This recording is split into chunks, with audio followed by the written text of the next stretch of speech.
No dia 11 de fevereiro de 2013, o mundo desperta com uma notícia que surpreende a todos. O Papa Bento XVI, líder espiritual de quase 1,2 bilhões de pessoas no mundo, renuncia. O mundo católico chora por sua decisão e está surpreso. Desde Gregório XII, no ano de 1415, a Igreja não teve um Papa que renunciasse. Bento XVI diz que está esgotado. Entre a incerteza e especulações, o Vaticano anuncia que antes da Páscoa haverá um novo Papa. Na noite de 13 de março de 2013, milhares de fiéis congregados na Praça de São Pedro esperam a decisão dos cardeais reunidos em conclave. Os olhos do mundo observam essa chaminé onde a fumaça ainda é negra. De repente, às 19 horas e 40 minutos, a fumaça muda de cor. Agora é branca. E os sinos anunciam que a Igreja tem um novo líder. O escolhido é o cardeal argentino Jorge Mário Bergoglio. A notícia surpreende a todos. O nome dele não estava nas previsões e pouquíssimos o conheciam. Hoje, descobriremos quem é esse novo líder mundial, que desde o primeiro minuto do seu papado parece marcar o começo de uma nova era. A Era de Francisco, o Papa do fim do mundo. Esse é o Vaticano, um pequeno estado de apenas 44 hectares com 900 habitantes. É o coração de uma das religiões com mais seguidores do mundo. É o lar de seu líder espiritual, o Papa. Há séculos um Papa substitui o outro após a morte do seu antecessor. Porém, a situação hoje é muito diferente. A poucos quilômetros da Praça de São Pedro, o Papa anterior, Bento XVI, está vivo e meditando na casa de descanso de Castel Gandolfo. Quais foram os verdadeiros motivos que levaram Bento XVI a renunciar? Existem muitas hipóteses. Decidi renunciar ao ministério que o senhor me confiou no dia 19 de abril de 2005. Fiz isso com absoluta liberdade pelo bem da Igreja. Tenho consciência da gravidade desse ato.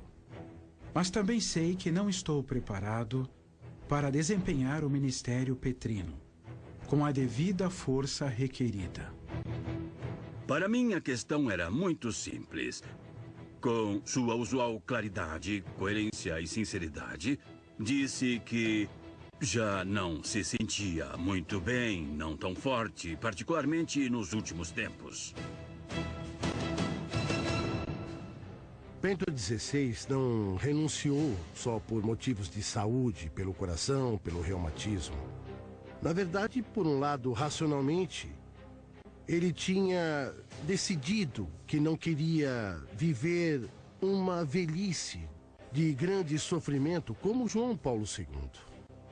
Mas, por outro lado, a sua decisão se acelerou pelas crises que se multiplicaram dentro da Igreja.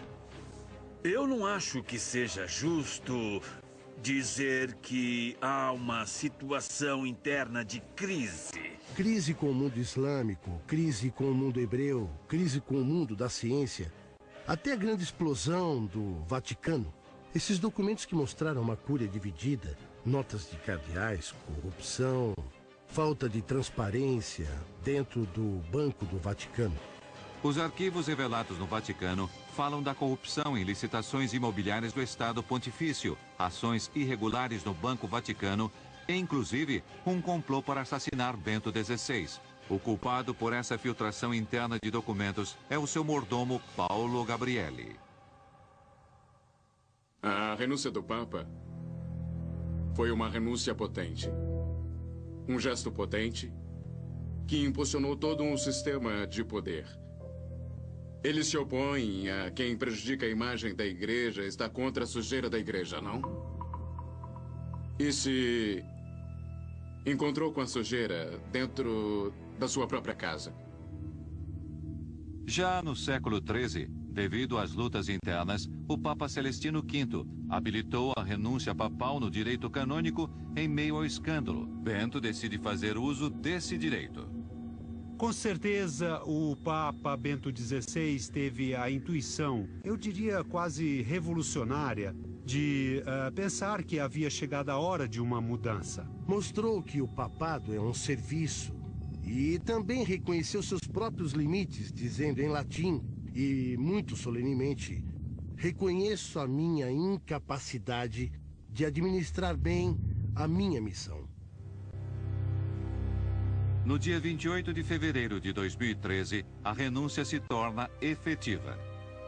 Bilhões de fiéis lamentam a perda de seu líder espiritual e fixam seu olhar no Vaticano. Aqui será escolhido o novo Papa. Como a maioria dos cardeais se encontra na Itália para acompanhar Bento XVI no último dia de seu papado, o conclave é convocado somente 12 dias depois. Milhares de fiéis chegam à Praça de São Pedro. Antes de entrarem, os cardeais colocam as mãos sobre a Bíblia e juram manter o segredo de tudo o que aconteça ali. Os 115 cardeais de todo o mundo ficam separados em um recinto fechado sob o mural de Michelangelo, o juízo final, dentro da Capela Sistina.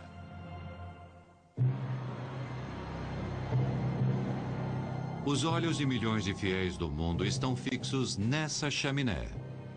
Logo começarão as votações. Depois de 4 votações, os cardeais ainda não entraram em um acordo. O novo Papa deve ter 2/3 de votos ou 2/3 mais 1.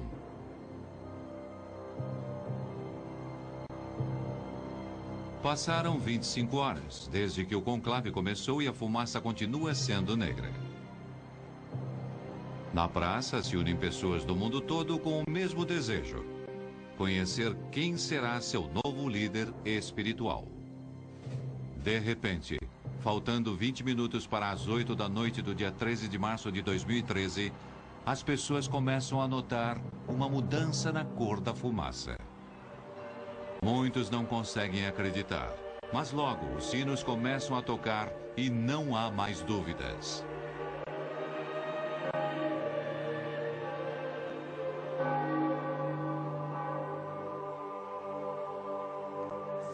Depois de quase 26 horas e 5 votações, no dia 13 de março de 2013, às 19 horas e 40 minutos, o mundo conhece o nome do novo Papa. Annuncio vobis gaudium magnum. Habemus Papa. Dominum Georgium Marium, Sancte Romani Ecclesiae Cardinalem Bergoglio. O escolhido é o cardeal argentino Jorge Mário Bergoglio, um sacerdote da Companhia de Jesus.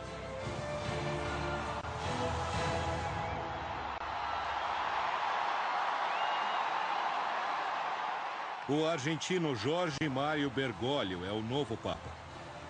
Na Praça de São Pedro, um anúncio especial. Habemos Papa. A multidão está reunida desde... Uma multidão se junta para saber o nome do Papa, mas a maioria está surpresa. Ninguém estava esperando o cardeal Bergoglio. Irmãos e irmãs, boa noite.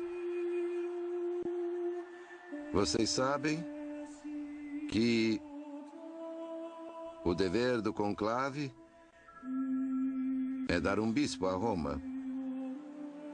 Parece que os meus irmãos cardeais foram buscá-lo lá no fim do mundo, mas estamos aqui. Os cardeais eleitores tiveram muita coragem porque, diante da crise do pontificado ratzingeriano, diante o choque da renúncia, não tiveram medo. Não elegeram um cardeal de cúria, e sim corajosamente saíram inclusive da Europa. A surpresa positiva de ter justamente um latino-americano, essa talvez não fosse a grande surpresa, mas sim ter um Papa que se chama Francisco. Sim, essa foi uma linda surpresa. As apostas eram 70-1. Absolutamente diziam que não podiam acreditar. Uma grande emoção, mas também um grande espanto. Confesso que, quando estava na praça, e eu ouvi seu primeiro nome de batismo, Georgium Marium, eu compreendi em seguida que se tratava do meu irmão jesuíta, o padre Bergoglio, e me surpreendi muito porque nós estamos acostumados a nos ver como servidores do Papa. A alegria não oculta a surpresa de todos. O destino da igreja estará nas mãos de um Papa jesuíta e latino-americano, rompendo a hegemonia de séculos de papas europeus. Um Papa que não figurava como favorito em nenhuma previsão. Antes que o bispo abençoe o povo, eu peço que vocês rezem ao Senhor para que me abençoe. A oração do povo pedindo a bênção pelo seu bispo. Façamos em silêncio esta oração de vocês por mim. Foi uma surpresa que traz novos ventos frescos, de simplicidade, de proximidade. Eu estou muito emocionado. O Papa sul-americano, de Argentina, de Brasil, são irmãos. Então, uma beleza, tudo certo. A mim me gostou muito. Uma grande impressão. Eu sou católico, me chamo Francisco como ele. Minha garota é ortodoxa, mas o Papa Francisco é a pessoa certa para ver que mudou tudo, porque ele fala do coração para o coração. Mas quem é Jorge Mário Bergoglio? De onde vem? Qual é sua origem? Que caminhos o conduziram ao Vaticano? Como chegou a estar hoje na pele e na alma do Papa Francisco e ser líder espiritual dos católicos do mundo inteiro? A designação desse novo Papa chama a atenção dos fiéis do mundo todo. Para pouquíssimos, o nome de Jorge Mário Bergoglio é familiar. Só alguns conhecem de verdade quem é aquele cardeal latino-americano proveniente do fim do mundo. E há muito mais perguntas que respostas sobre o homem que se tornou o Papa Francisco. Enquanto a notícia percorre o mundo entre a alegria e incerteza de milhões de católicos, o Papa Francisco começa a escrever sua história através das primeiras ações que realiza como sumo pontífice. Esses primeiros sinais surpreendem o mundo tanto ou mais que sua eleição. O catolicismo, como conhecemos, fala muito de símbolos. Tudo é mediante o significado de imagens e gestos. Logo depois do Habemus Papam, Francisco se nega a viajar na limusine do Vaticano e vai em um furgão com os cardeais. Vai pessoalmente pagar a conta do albergue que tinha se hospedado até o conclave. Despreza o discurso em latim que tinham preparado para sua primeira missa, por uma homilia simples e direta, olhando no rosto dos presentes e em italiano. Desprezou todos os velhos símbolos de poder imperial. Ele não fala sentado no trono. Ele fala de pé, como um vigário. Decide não habitar o luxuoso apartamento papal, alegando que é escandaloso morar em um lugar onde cabem 300 pessoas. Despreza o famoso calçado vermelho papal e continua vestindo seus velhos sapatos pretos. Antes de sair à sacada da Praça de São Pedro, quando tentavam fazer o tipo de parafernália elaborada que acompanharia o Papa, e ele não quis e disse o carnaval acabou, e ele não via somente como uma maneira de se vestir. Essas simples ações para muitos são sinais de como poderia ser o rumo que seu papado seguirá e o rumo que a igreja deve tomar. Muita gente não gritava "Viva o Papa!". Eles gritavam "Obrigado, obrigado, obrigado", porque sentia a necessidade de um Papa humano. Mas os sinais de uma nova igreja trouxeram incerteza em alguns setores e muitos se perguntaram: quem é esse estrangeiro que os cardeais trouxeram do fim do mundo? Como foi seu trabalho pastoral durante mais de 50 anos em um país tão agitado e em transformação como a Argentina? Jorge sempre foi um homem simples. Eu me assustaria se tivesse mudado. Graças a Deus, Jorge continua sendo o mesmo. Jorge Mário Bergoglio é o filho mais velho de uma família de imigrantes italianos que nasceu dia 17 de dezembro de 1936, no bairro de Flores, na cidade de Buenos Aires. Há uma igreja emblemática que é a de São José de Flores, onde ele fez uma confissão quando era adolescente. Era 21 de setembro, porque sempre me lembro disso. Saí para passear com meus companheiros e passei pela igreja de Flores. Entrei e senti que tinha que entrar. Essas coisas que sentimos e não sabemos explicar. E vi que vinha um padre andando. Não o conhecia, não era da igreja. Então, não sei o que aconteceu. Senti como se alguém me agarrasse por dentro. E aí senti que tinha que ser padre. E não tive dúvidas. Não tive. Jesus não espera que procurem por ele. Ele vai ao nosso encontro. Depois de receber seu diploma como técnico químico e seguindo aquele chamado místico, aos 21 anos ingressa ao seminário da Companhia de Jesus para se tornar um padre jesuíta. Temos de estar a serviço dos outros. Nos ajudarmos. Como jesuíta, teve uma brilhante formação intelectual. Foi docente em literatura e psicologia e também estudou ciências humanas e teologia. Durante a década de 60, Bergoglio estava ideologicamente ligado ao peronismo, um partido liderado por Juan Domingo Perón, que desde 1955 estava banido na Argentina. Porém, apesar do banimento na década de 60, Bergoglio foi o diretor espiritual de um grupo de jovens católicos chamados A Guarda de Ferro, um grupo formado por 4 políticos peronistas com regras muito similares às dos jesuítas, quase militar. É alguém que vinha falando da unção dos pobres há muitos anos e que tomou posições muito firmes durante muito tempo. E não tenham medo dos mercadores da morte, que aqui bem perto estão pensando como fazer para que a morte chegue de uma maneira razoável. No início da década de 70, acaba o banimento e o peronismo volta ao poder. Durante esses anos, o padre Bergoglio é nomeado provincial da Ordem Jesuíta. Com esse vento a favor, realiza um grande trabalho social, indo às zonas mais pobres de Buenos Aires para ajudar os mais necessitados. As pessoas da vila veem ele como alguém próprio do lugar.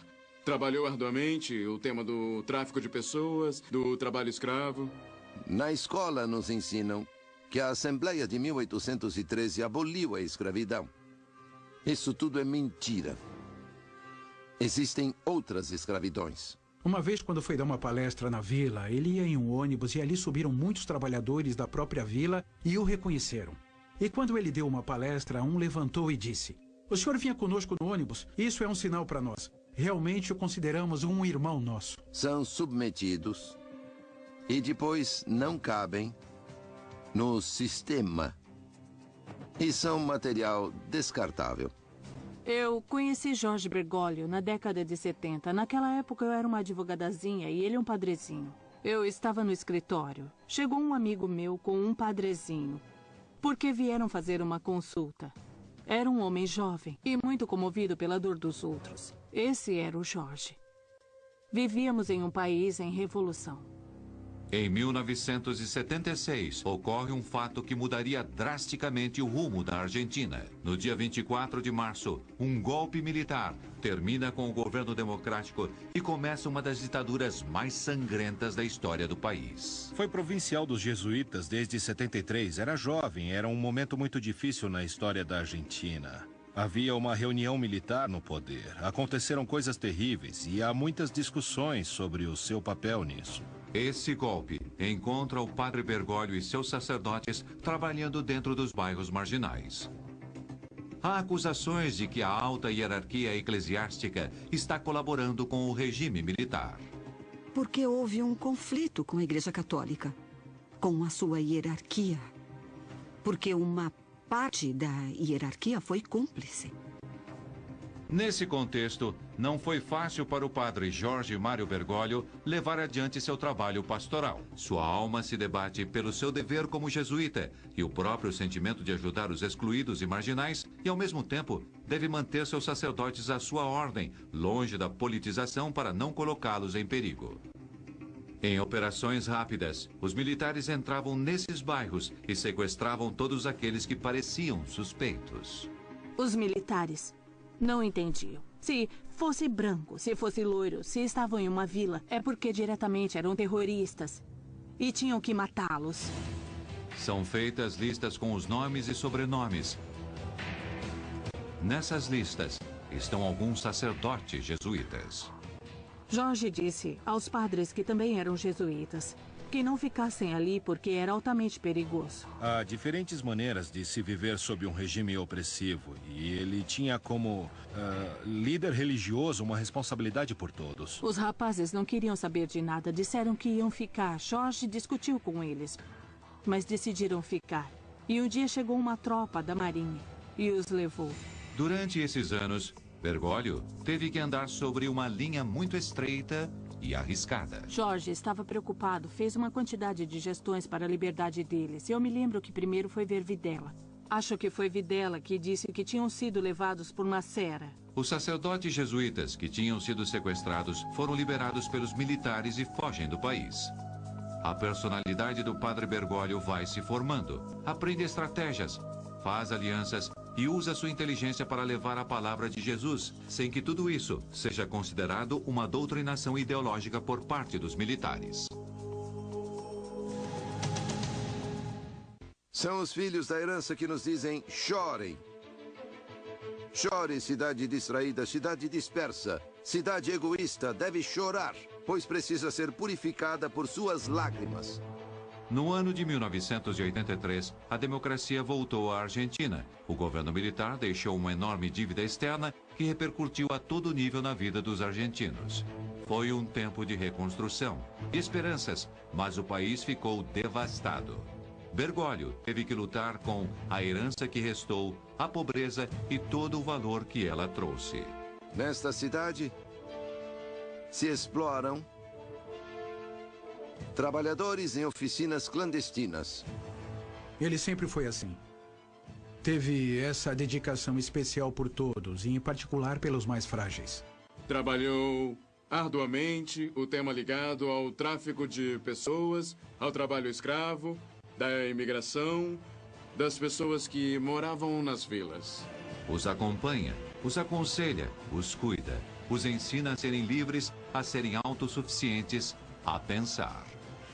E na vida temos que caminhar como caminhou Jesus, deixando pegadas que marquem a história, pegadas que deixem descendência. Ele enfrentou o poder político da época não uma, mas muitas vezes. Se nós abandonarmos a riqueza do humilde por acreditarmos ser o que não somos, viveremos o pesadelo de um país que abandona seu destino. E será nossa culpa. Seu caráter ia se tornando cada vez mais forte, ia se tornando um grande estrategista. No ano de 1992, enquanto Bergoglio estava na cidade de Córdoba como diretor espiritual e confessor da Companhia de Jesus, ocorreu um fato que ia marcar o primeiro passo da sua carreira ascendente dentro da alta hierarquia da Igreja Argentina. Ele estava em uma igreja de Córdoba. Nem era o vigário, o arcebispo de Buenos Aires o chamou, o cardeal Antônio Quarratino, para que ele fosse um dos seus bispos auxiliares. Quer dizer, quem nomeia é o Papa, mas é o cardeal quem promove. Em 20 de maio de 1992, foi nomeado pelo próprio Papa João Paulo II, bispo de Alca e bispo auxiliar da Diocese de Buenos Aires. Eu costumo dizer que ele era uma espécie de forasteiro dentro da igreja e, a partir de 92, iniciou uma carreira meteórica. No ano de 1998, com a morte do seu superior, o cardeal Quarratino, Bergoglio assume seu lugar e se torna o arcebispo de Buenos Aires. Mas também por ser o bispo e particularmente o bispo de uma cidade tão rica, complexa e grande como Buenos Aires. E mais tarde presidente da Conferência Episcopal da Argentina. Sua presença no contexto latino-americano foi uma presença no governo, mas também com contato cara a cara, principalmente com os mais pobres, com as pessoas que mais precisavam de atenção e ajuda. Passarão poucos anos para que Bergoglio chegue ao posto mais alto das hierarquias eclesiásticas. Em 21 de fevereiro de 2001, Jorge Mário Bergoglio foi consagrado cardeal. Alguns meses depois, a Argentina viveria uma das maiores crises econômicas e sociais da sua história. O governo toma uma medida restringindo a extração dos depósitos bancários. As pessoas não podem mais retirar seu dinheiro dos bancos. O surto não demora a chegar. O povo sai para as ruas com o lema de que todos devem ir. A violência cresce até limites inesperados. Ele fala com veemência do fato que estas estratégias econômicas tornam o trabalho quase supérfluo e, por consequência, não tem escrúpulos para transformar em desocupados milhões de pessoas sem pensar nem um pouco em quanto sofrimento elas padecem. Bergoglio se encontrava no topo da hierarquia eclesiástica que um religioso latino-americano poderia imaginar. Mas no país dele, as pessoas lutavam para recuperar as economias de uma vida inteira. Havia brigas, mortos e feridos nas ruas.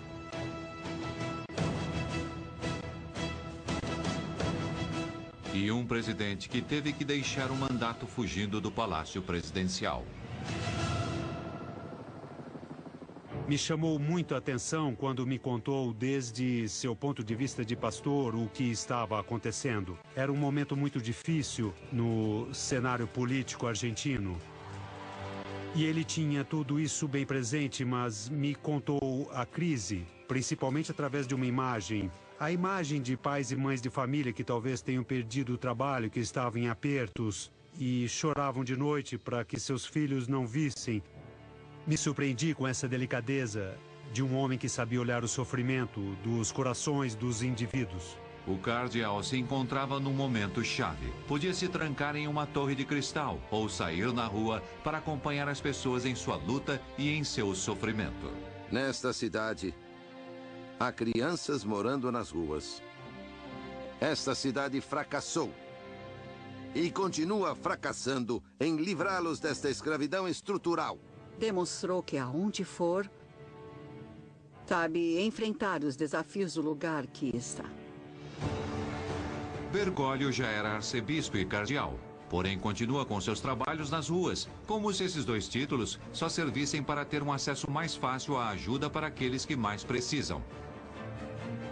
Ele sempre ia à busca dos fiéis. Jesus ficava o dia inteiro trancado na igreja. O que fazia Jesus na rua? Procurava. Esse era Jesus. Vivia procurando as pessoas.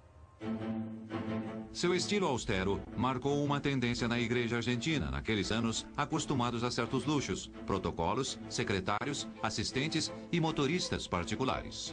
Bergoglio tem um estilo de vida muito austero, muito simples, que marcou aqui a Diocese de Buenos Aires.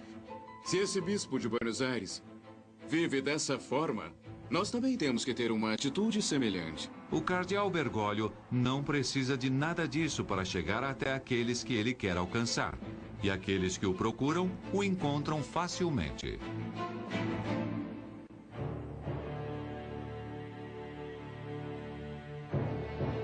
Em 2 de abril de 2005, uma notícia sacudiu o mundo. João Paulo II faleceu e a igreja deve eleger um novo papa. Em 18 de abril de 2005, o cardeal Bergoglio entrou na Capela Sistina com outros 114 cardeais. Ia começar o conclave que elegeu o sucessor de João Paulo II, e existem dois favoritos. Por um lado, havia um cardeal muito forte, o cardeal Ratzinger. E por outro lado, no campo dos reformistas, o cardeal Carlo Maria Martini, que, entretanto, não podia ser papa porque estava doente de Parkinson. Com Martini eliminado, o olhar de um setor de cardeais se centraliza sobre o cardeal argentino. Acontecem as votações. Bergoglio obtém 40 votos. Ratzinger lidera a votação. Mas não chega aos 2/3 ou 2/3 mais um que precisa para se consagrar papa. Nunca antes um argentino, um latino-americano tinha conseguido 40 votos como nós jornalistas pudemos examinar, apesar de ser tudo muito secreto. Depois, na seguinte votação, o cardeal Bergoglio decide renunciar e pede aos cardeais que votaram nele que entreguem seus votos ao cardeal Ratzinger. Na seguinte votação, Ratzinger obtém os votos necessários e se consagra automaticamente como o novo papa. O que aconteceu com o cardeal argentino? Por que se autoeliminou de maneira drástica? A resposta é simples. Bergoglio sabia que jamais alcançaria a maioria dos votos. As sombras da época da ditadura na Argentina pairavam sobre ele como um passado funesto. Ele era candidato. Tinha excelentes votos, mas houve interferência de um dossiê que denunciava que Jorge havia colaborado com a ditadura militar. Antes do conclave, circularam entre vários cardeais eleitores documentos que comprometiam Bergoglio no caso dos sacerdotes jesuítas sequestrados e torturados durante a ditadura.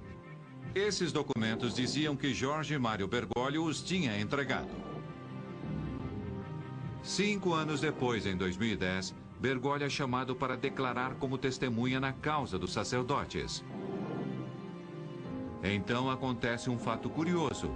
Com a reabertura dos arquivos, novas testemunhas são convocadas no caso, que contam novas histórias sobre o cardeal e suas ações durante os anos escuros na Argentina. Ouvimos muitas vozes que estavam nos contando histórias de sua atitude solidária, de que ia às vilas e de que salvou pessoas. Poderia ter feito mais? Com certeza. Bom, digamos que eu acredito que todos fizemos pouco ou nada, mas ele, pelo menos, ele fez algo. Essas histórias, longe de condenar Bergoglio, mostram um pastor que, em muitas ocasiões, tinha burlado os controles militares para ajudar pessoas perseguidas a fugirem do país para o exílio. Se os militares descobrissem, seria considerado um terrorista subversivo, que deveria ser executado. Em meio a crises e escândalos no Vaticano, depois da renúncia de Bento XVI em março de 2013, Bergoglio tem novas esperanças de substituir o Papa, graças à sua imagem renovada. Depois de várias votações, aparece na sacada, transformando-se em Francisco, o primeiro Papa jesuíta da história. Durante séculos, a chegada de um novo Papa para o trono de Pedro esteve rodeada de sinais misteriosos e previsões. Quais foram as profecias que anunciaram a chegada de Francisco? No século XII, o arcebispo católico Malaquias de Armagh, hoje conhecido como São Malaquias, entrou em transe. E viu uma fila de reinos papais a partir de Celestino II, o pontífice que reinava naquela época. Os nomeou e os identificou com um lema, desde o primeiro até o último, com bastante exatidão. O último era o número 112. Depois dele, seria o fim. Bento XVI era o Papa 111. E Francisco era o 112. Por isso, muitos pensam que ele é o Papa do fim do mundo. Quando Francisco vai à sacada e antes de cumprimentar e pedir ao povo que reze por ele, disse: Os meus irmãos cardeais foram buscá-lo lá no fim do mundo. Mas estamos aqui. No fim do mundo, é casualidade ou Francisco só se referia à grande distância entre Roma e Buenos Aires? Mas Malaquias não foi o único que associou a chegada de Francisco ao Vaticano com o fim do mundo. No século XVI, o médico e consultor astrológico Michel de Notre-Dame, mais conhecido como Nostradamus, previu a chegada de um homem de cor, com muito poder no século XXI, que anunciaria o fim dos tempos. A princípio, existirão doenças mortais como advertências, e depois haverão pragas, morrerão muitos animais, haverão catástrofes, mudanças climáticas e finalmente começarão as guerras e invasões do Reino Negro. Na Idade Média, isso foi interpretado como a chegada de um Papa Negro, já que naquela época o sumo pontífice era o homem com mais poder do mundo, o Rei Negro. Mas por que Francisco seria o Papa Negro? Para muitos, a resposta está na origem jesuíta desse Papa e o relaciona com a cor da batina usada pelos membros da sua ordem. Se estão procurando profecias, a que mais me agrada é a da década de 60. Um ex-padre da Austrália, um ex-padre chamado Morris West, um popular romancista, escreveu um livro, As Sandálias do Pescador, As Sandálias de São Pedro, a analogia que previu em meados dos anos 60 que haveria um Papa na Europa Ocidental e no final da sua vida, em 2002 ou 2003, Morris West publicou outro livro chamado Eminência. E em eminência, novamente falava sobre uma eleição papal. E o que ele previu? Previu que um argentino seria o Papa. Então, se quiserem uma profecia, essa é provada e comprovada. Outros vão mais além e falam da relação dos jesuítas com o poder. Através dos tempos, o superior dessa ordem foi conhecido como o Papa Negro pelo poder que tinha dentro da companhia. Poder que se estendia até aqueles lugares aonde os jesuítas chegavam para realizar sua tarefa evangelizadora. Isso muitas vezes inquietava os governantes daqueles reinos e países que viam nos jesuítas um perigo de um poder latente dentro do seu próprio poder. Foram muito questionados e criticados. Napoleão falou sobre eles em suas memórias e advertiu: os jesuítas são uma organização militar, não uma ordem religiosa. O objetivo dessa organização é o poder em seu exercício mais despótico, poder para controlar o mundo sob a vontade de um único homem. A Companhia de Jesus, que muitos interpretam como uma companhia no sentido militar da palavra, enquanto que para São Inácio era uma companhia de amigos, de companheiros de Jesus. Hoje, um jesuíta está à frente da Igreja Católica. Francisco é o líder espiritual de 1 bilhão e 200 milhões de fiéis no mundo inteiro.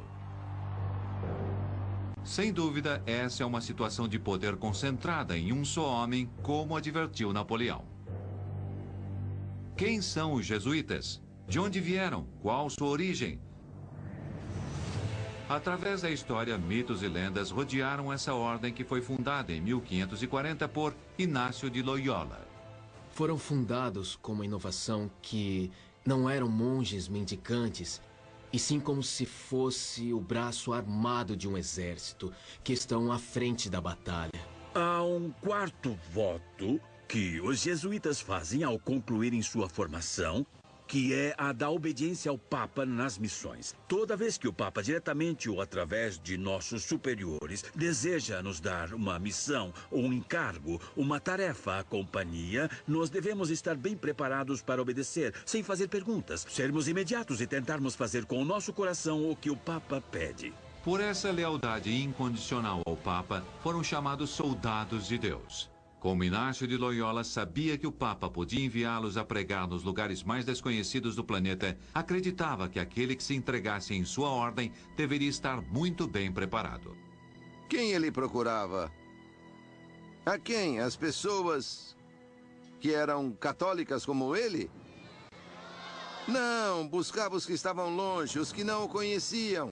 São Inácio fundou esta ordem para colocar à disposição da Igreja e, em particular, do governo, em mãos do Santo Padre, um grupo de religiosos, de sacerdotes, que estivessem bem preparados, que tivessem uma espiritualidade sólida e uma boa formação cultural, para serem enviados a qualquer lugar onde o Papa considerasse útil para a Igreja.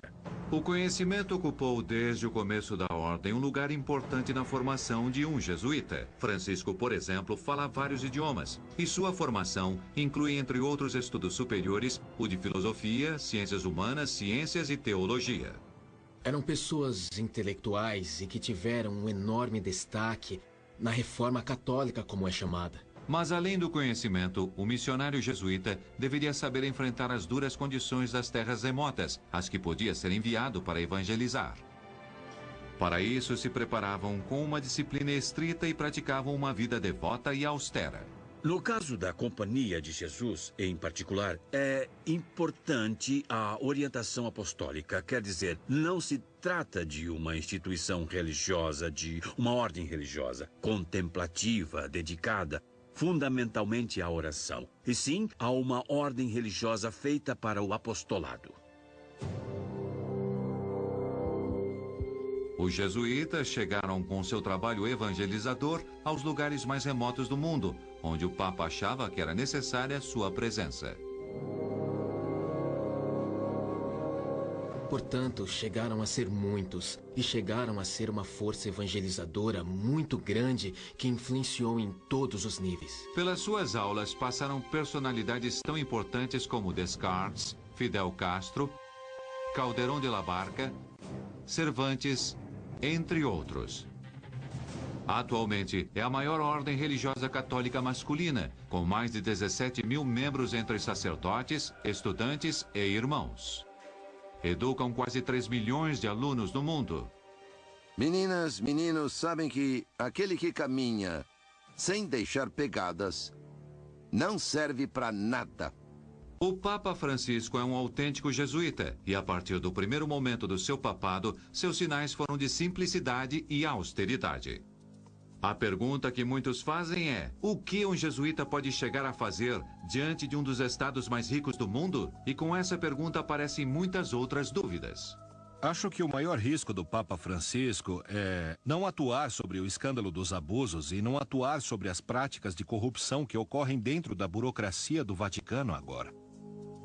A Igreja suportará uma mudança tão radical, já que sabemos que hoje muitos dos que recorrem ao Vaticano e rodeiam Francisco confundem a humildade com a humilhação e pensam que a riqueza é um símbolo de poder? Eu acho que assim que os momentos de aplausos passarem, também se iniciará um momento difícil de resistência interna. O Papa Francisco deve escolher muito bem seus aliados e em quem confiar.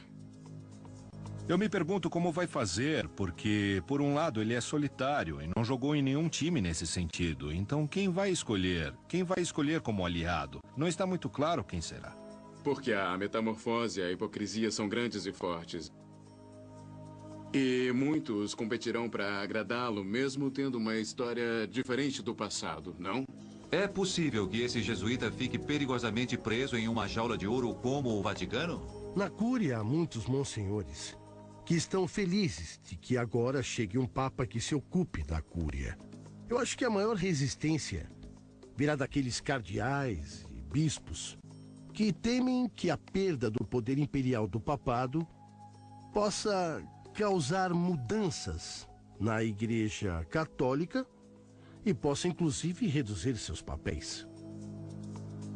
Muitos acreditam que os cardeais nesse conclave não escolheram a um homem especial, e sim um representante da ordem jesuíta, porque eles são os únicos com a força e a disciplina necessárias para poder sair desses terríveis momentos de crises que a Igreja vive. Francisco está marcando um novo rumo na mudança da Igreja. Seu olhar é o que guiará os fiéis do mundo inteiro. O destino que está impondo é parte de sua identidade. E o escolheram porque ele é assim. A Igreja não deve deixar de ser um referencial, sair ao encontro das pessoas, sair pelas ruas, evangelizar. Com certeza se nota certo entusiasmo espiritual devido ao fato de tantas pessoas se aproximarem da igreja. Vão aos santuários, se confessam, enfim, se produziu certa revitalização de entusiasmo e participação eclesiástica.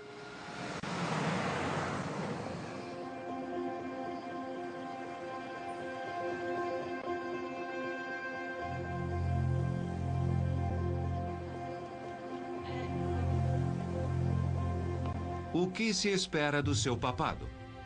Quais são as esperanças que o mundo coloca nesse homem simples, direto e austero?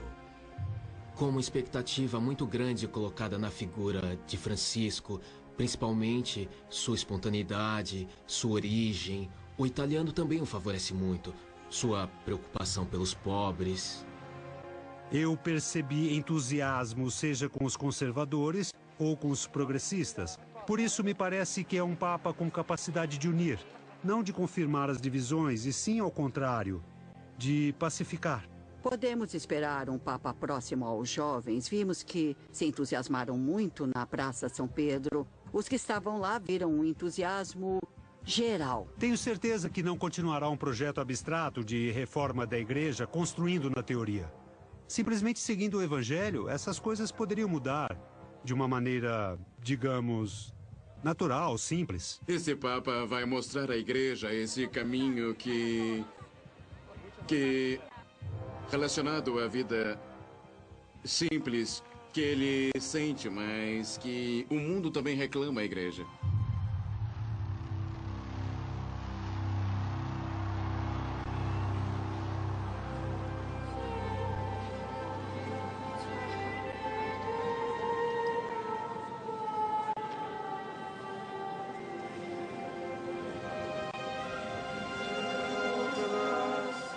A religião pretende se juntar e se reconciliar com Deus, com o Pai, com Jesus.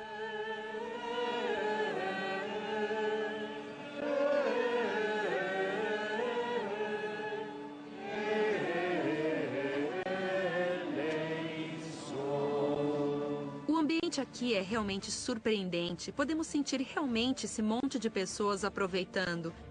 E isso é realmente importante, porque é um papa de um novo continente, que é um grande avanço também.